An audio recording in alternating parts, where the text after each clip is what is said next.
অন্তর্বর্তী সরকারের উপদেষ্টা পরিষদের নতুন সদস্য হিসেবে শপথ নিয়েছেন অধ্যাপক সিআর আবরার। আজ বুধবার সকাল 11টায় বঙ্গভবনে শপথ নেন তিনি।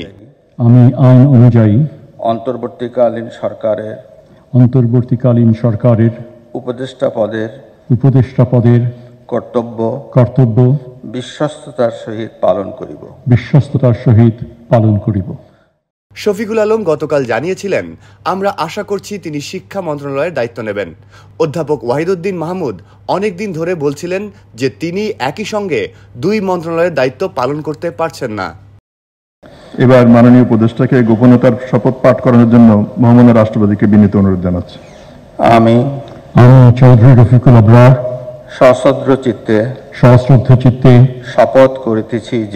শপথ করিতেছি যে অন্তর্বর্তীকালীন সরকারের উপদেষ্টা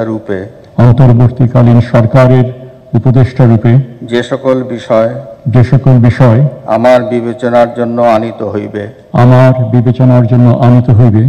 বা যে সকল বিষয় আমি অবগত হইব তাহা উপদেষ্টা রূপে যথাযথভাবে আমার কর্তব্য পালনের প্রয়োজন ব্যতীত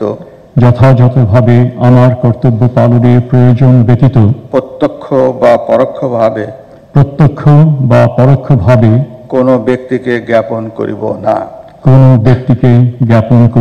বা কোনো ব্যক্তির নিকট প্রকাশ করিব না।